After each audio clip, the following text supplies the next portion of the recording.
Olá, estamos de volta aqui para mais um Hangout do M30. O assunto de hoje é o poderoso STF. Rui Barbosa já dizia que a pior ditadura que existe é a ditadura do judiciário, porque contra ela não há a quem recorrer.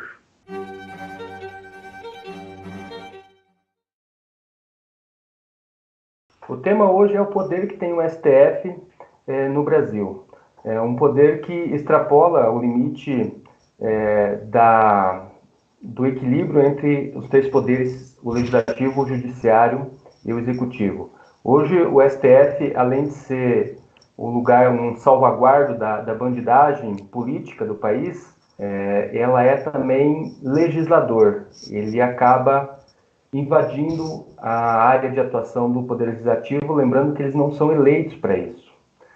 Quem é eleito para isso são os deputados e senadores. E também invade a área do Executivo, como alguns casos que a gente vai mostrar dessas invasões nesses dois momentos. Esse é um Hangout que está sendo gravado hoje no dia 28 de maio, mas poderia ter sido gravado no dia 1º de maio, pode ser gravado no dia 1º de julho, porque volta e meia o STF está aí nas manchetes como aquele que invade a área de atuação dos outros poderes, como alguém que toma decisões não populares, muitas vezes não republicanas. Para falar sobre o poder enorme que o STF tem no país hoje, nós temos dois convidados aqui. O primeiro deles é o Luiz Módulo, que é advogado em São Paulo, vai tratar bastante da questão aí mais técnica, de qual é a função do STF, e também vai nos dar alguns exemplos de alguns exageros, de alguns abusos que o STF já promoveu recentemente, né? E o outro convidado é o Guilherme Azevedo, lá do Rio de Janeiro, que é economista, que vai falar um pouco aí sobre o aspecto mais político e como que a população também tem recebido e como é que é a relação entre as decisões do STF e o sentimento geral das ruas. Vou começar com você, Luiz. Tudo bem? Seja bem-vindo. Primeira participação aqui no M30, primeira que de muitas aí, né? No M30 Hangout. Boa noite. Boa noite, Fernando. Boa noite, Guilherme. É um prazer estar aqui com vocês. Uma honra participar do programa. Ótimo, legal. Boa noite. Então tá, nós temos alguns casos que ficaram conhecidos recentemente, que causaram assim uma grande crítica da população de forma geral, de alguns abusos de atuação dos ministros, né? Eu posso citar o exemplo aqui do caso Lewandowski, que deu aquela que prendeu alguém no voo só porque ele criticou assim de uma forma mais forte, né, a atuação do ministro. Você consegue citar, Luiz, alguns outros casos aí desse tipo de abuso dos ministros? Me ocorre o caso, alguns anos atrás, quando o ministro Joaquim Barbosa ainda estava na corte, ele estava sendo entrevistado, se não me engano, pelo repórter Felipe Recondo. Ele tem até um livro muito bom, Tanques e Togas, sobre o período da ditadura militar e sua relação com o STF. Se eu não me engano, o Joaquim Barbosa falou para o Felipe Recondo, repórter, que ele... o Felipe Recondo, acho que ele tinha feito algumas reportagens, se eu não me engano, sobre gastos do STF, sobre decisões do Joaquim Barbosa, e nessa audiência, Felipe Recondo e Joaquim Barbosa, o Joaquim Barbosa virou para o repórter e falou que ele chafurdava no lixo, disse alguns impropérios para ele, e se eu não me engano, também o Felipe Recondo processou o Joaquim Barbosa e a ação estava tramitando, creio que ele até ganhou na primeira instância uma indenização. Teve o caso bastante conhecido do ministro Ricardo Lewandowski num voo. Ele foi abordado de uma forma mais incisiva por um advogado. Não é um tipo de coisa também que a gente queira que seja feito com os ministros, assim, mas a gente entende um pouco a indignação geral. Não sei se foi a forma mais perfeita desse advogado, desse colega ter atuado, mas ele foi incisivo num voo. Virou quase um processo daqueles de atentado à segurança do voo, sendo que o sujeito já no embarque estava desarmado, né, já tinha passado por revista, se limitou apenas à expressação de descontentamento, pode ter usado uma palavra ou outra mais ofensiva, já virou logo um inquérito contra esse advogado. Imagino que ele esteja sofrendo algumas represálias na sua atuação como advogado, dificuldades, perda de clientes. E o caso mais recente foi esse da chamada censura contra o site antagonista e a revista Cruzoé, né? Que o site e a revista foram fundados pelo jornalista Diogo Mainardi e pelo Mário Sabino. Hoje tem o Cláudio Dantas também com eles e outros repórteres. E a revista foi censurada num inquérito que corria perante o próprio Supremo Tribunal Federal. Não era um inquérito que foi pedido para a primeira instância, né, para um delegado da Polícia Federal. Como a gente sabe, a Polícia Federal é a polícia judiciária da Justiça Federal. Quando acontece algum crime federal, digamos, é a Polícia Federal que cabe investigar esses crimes. E o processo, em vez de ter começado perante um delegado da Polícia Federal, de ofício ou por provocação dos ministros que se sentiram ofendidos, virou logo um inquérito que corre no próprio Supremo Tribunal Federal. Esses são os casos que me ocorrem assim, de forma mais imediata.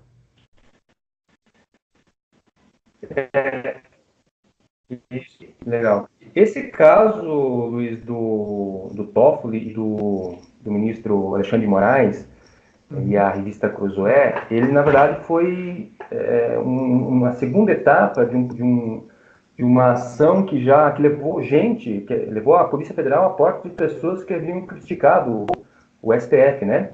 Então, essa censura foi uma parte desse processo todo que ficou muito estranho, porque o STF era o provocador e o julgador dessa ação, né? E isso foi questionado em algum momento, porque deveria haver alguma provocação disso de outro ente que não fosse o julgador, né? É isso, né? A dúvida que ficou naquele momento, né? Sim, era um inquérito maior que teria sido instaurado para apurar ofensas contra o STF e seus ministros. Porque recentemente outros casos me ocorrem, vários vídeos circulam na internet em que um outro ministro do STF, o ministro Gilmar Mendes, às vezes ele está circulando por Portugal, onde ele, se não me engano, ele tem algumas atividades, ele organiza seminários, ele é ligado ao Instituto de Direito Público de Brasília, organiza um famoso seminário anual em Lisboa, e às vezes ele está em Lisboa passeando e alguma pessoa mais indignada se dirige também de forma mais incisiva ao ministro Gilmar Mendes. Tem as críticas nas redes sociais, no Twitter, no Facebook, e naquele contexto da censura à revista Cruzoé e ao site antagonista, algumas pessoas foram visitadas pela Polícia Federal em suas casas. Um general da reserva, Paulo Cruz, né, Guilherme, se não me engano, e algumas pessoas que tinham feito umas postagens ofensivas que tinham, assim, 3 ou 4 curtidas, assim. Eu não sei se isso é, de fato, uma questão de segurança nacional, abordar essas pessoas, e o que nos preocupa é essa condução do processo em que algumas pessoas que se expressaram, talvez de forma um tanto desastrada, vieram a ser alvo de inquéritos. O primeiro problema que eu vejo com esse inquérito é que, na verdade, os ministros do STF esquecem que eles julgam réus com foro privilegiado, que a gente tanto critica. Mas eles, como vítimas, eles não têm foro privilegiado. Quando você ofende um ministro do STF nas redes, ou no avião, ou pessoalmente em Portugal, esses ministros, eles não têm um foro privilegiado por eles serem do STF. Eles caem na vala comum das demais vítimas de crime do país. Eles, se sentirem ofendidos ou forem agredidos, eles têm que pedir a instauração de um inquérito policial perante o delegado competente. Inquérito esse que, se for comprovado um crime e virar um processo, tem que ser levado ao Ministério Público de uma determinada comarca ou seção judiciária, né, como a gente fala na Justiça Federal, que se esse promotor de justiça ou procurador da República entender que há um crime, ou um crime da Justiça Estadual ou um crime da Justiça Federal, no caso do Procurador da República, aí vai ser levado a um juiz de direito ou a um juiz federal para que processe o caso. Então, o que me causou estranheza com esse inquérito policial do STF é que ele foi instaurado de ofício, foi designado um ministro relator para ele, que no caso é o ministro Alexandre de Moraes, que vem tomado as medidas judiciais nesse processo. E a outra crítica, que eu já tive até chance de escrever para um texto do Margaret 30, é que esse inquérito fatalmente vai retornar ao Supremo Tribunal Federal para que seja julgado pelo próprio colegiado do Supremo, ou seja, pelos 11 ministros. Então, vamos supor que haja 2 ou 3 ministros que tenham sido vitimados por esses crimes. Não estou entrando no mérito se existe ou não um crime, eu estou colocando essa hipótese.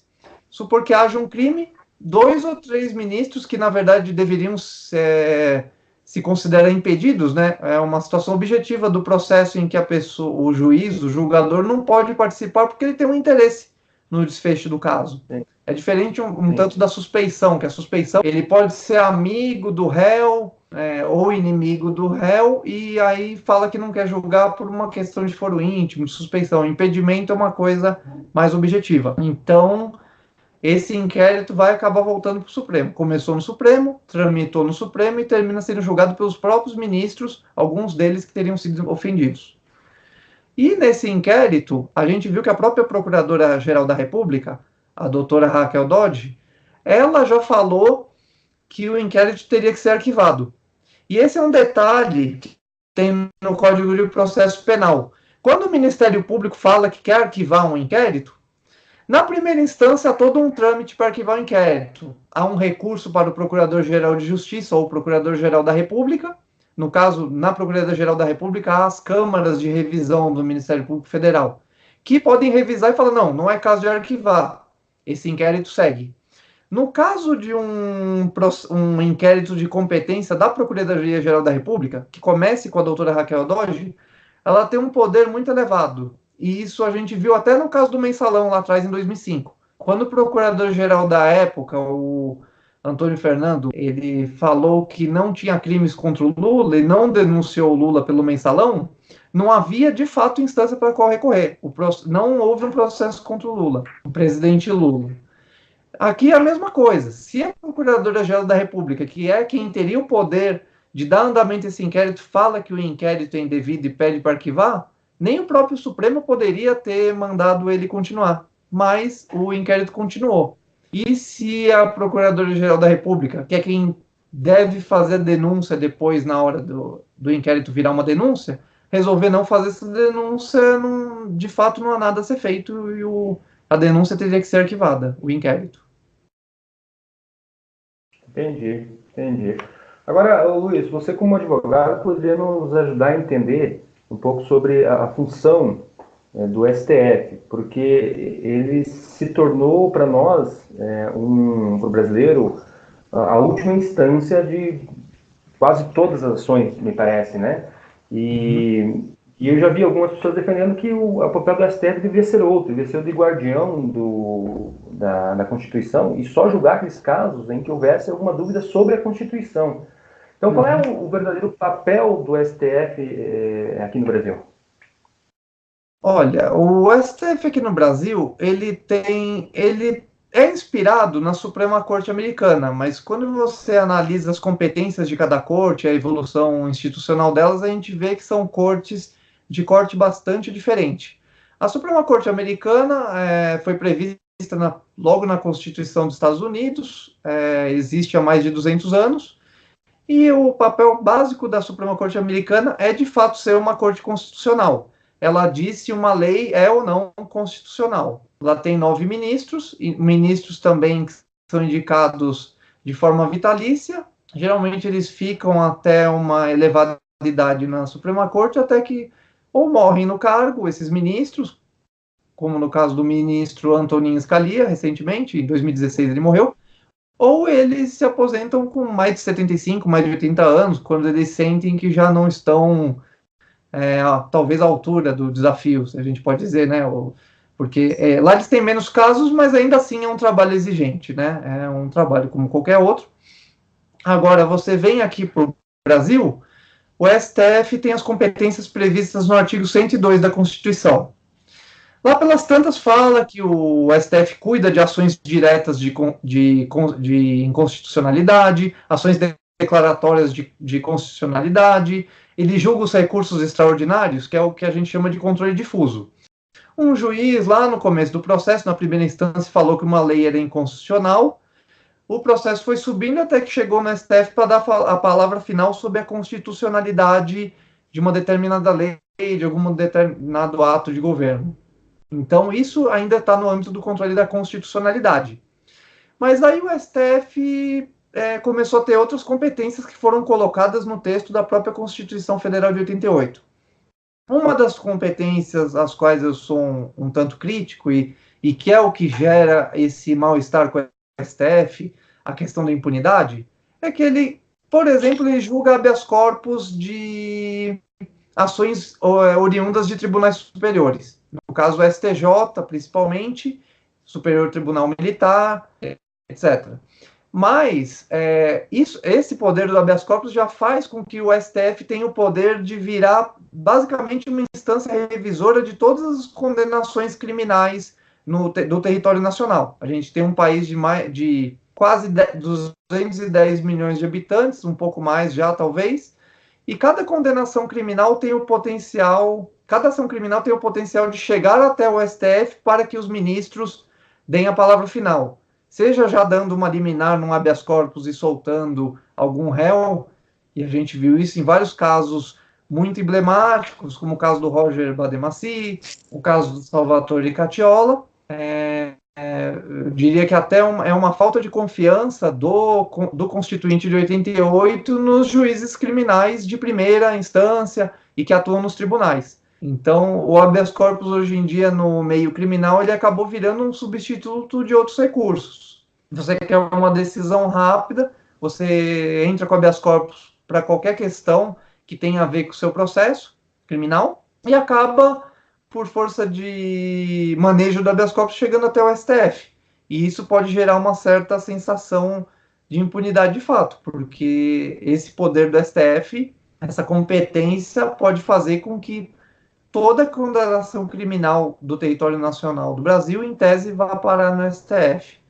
Até 2004, 2005, o STF, por exemplo, julgava casos de homologação de sentença estrangeira. Agora isso está com o STF, com o STJ, desculpa, com o Superior Tribunal de Justiça.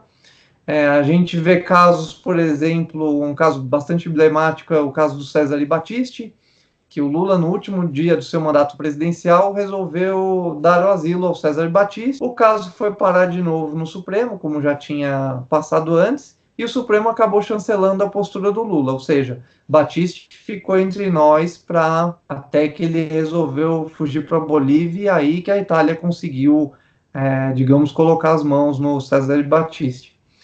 Mas essas competências do Supremo foram se ampliando, já vinha com bastante competências desde do texto original da Constituição de 88, e foram surgindo outras formas de controle. Por exemplo, a chamada arguição de descumprimento de preceito fundamental é uma lei também, é uma lei de 99, a Lei 9882, de 1999, ela foi... O texto básico dela, salvo engano, foi do próprio Gilmar Mendes, quando ele era advogado-geral da União do presidente Fernando Henrique Cardoso. Era uma ideia que ele trouxe dos estudos dele, dos livros de doutrina dele, e hoje ela acaba fazendo um papel complementar às ações diretas de constitucionalidade. Uma questão que o Supremo está decidindo aí, e a gente vai falar daqui a pouco sobre a questão do Supremo Legislador, é a chamada DPF 442, que fala da interrupção da gravidez, né, o aborto, nas 12 primeiras semanas de gestação. Então, esse desconforto que as pessoas têm um pouco com o STF, essa sensação de impunidade, vem por conta desse excesso de competências. E como a gente sabe, esse excesso de competências gera milhares de ações que tramitam no STF, e nem sempre os ministros conseguem se debruçar adequadamente sobre cada um desses casos. Em contraste com a Suprema Corte dos Estados Unidos, que aceita entre 80 e 100 casos por ano. Então, os ministros de lá, os juízes da Suprema Corte, né, os justices, conseguem se debruçar com mais calma sobre esses casos. E ainda assim, para uma corte constitucional, 100 casos ainda é bastante. Imagina aqui no STF que tem milhares de casos, desde arguições de descumprimento de preceito fundamental, ações diretas de inconstitucionalidade e dezenas de milhares de habeas corpus que acabam chegando no Supremo. Beleza. Você falou aí a Suprema Corte Americana de 80 a 100 casos por ano, né? Eu acho que o STF deve alcançar isso por mês, né? Não, é bem mais. Eu imagino que a STF deve receber, se eu não me engano, para mais de 10 mil casos novos por mês, assim. Eu não tenho a conta exata, mas assim, eu li hoje que o STJ, que é outra corte, né, cuida mais de legislação federal, está completamente assoberbada, assim. Pois é, Tanto não que às vezes consegue está... lidar com o de Sim. jeito nenhum, né? E a gente sabe que acaba ficando muita Muito coisa bem, na antes mão dos você, assessores você do ministro. falou aí, Luiz, do STF legislador, que para mim é a pior faceta. O STF legislador? Bom, essa é uma questão que vem do STF de uns, digamos, 15, 20 anos para cá, né? Mas esse poder do STF legislar, ele já estava com essa configuração desde a redação original da Constituição de 88, do texto original. Ele começou a ser usado com forma mais de legislar de uns anos para cá, mas o potencial de legislar já estava ali. Porque quando você fala como vai ser julgada uma ação direta de inconstitucionalidade ou uma ação declaratória, há várias formas ou chamadas técnicas de julgar essas ações. A gente tem o chamado efeito modulatório, quando você derruba parte da lei, outra parte fica em vigor, fala que ela vai derrubar a partir de tal momento, tem um jogo temporal aí, até para não gerar efeitos pesados na vida prática das pessoas. Então, assim, tem a chamada declaração de inconstitucionalidade sem redução de texto, o texto fica igual, mas você dá um outro sentido. São umas minúcias aqui de direito constitucional que acho que não vale muito a pena a gente falar, mas a gente fala do resultado prático, que é tripartição de poderes. A gente nem precisa falar, todo mundo entende. Poder executivo, poder legislativo, poder judiciário. O executivo administra, adota as políticas públicas, elabora o orçamento. O poder legislativo aprova o orçamento, faz as leis, e o poder judiciário dá a palavra final sobre os atos do próprio poder judiciário e sobre os atos dos demais poderes. E esse, ao longo dos anos, foi sendo percebido que esse era de fato o poder, perdão a redundância, mais poderoso.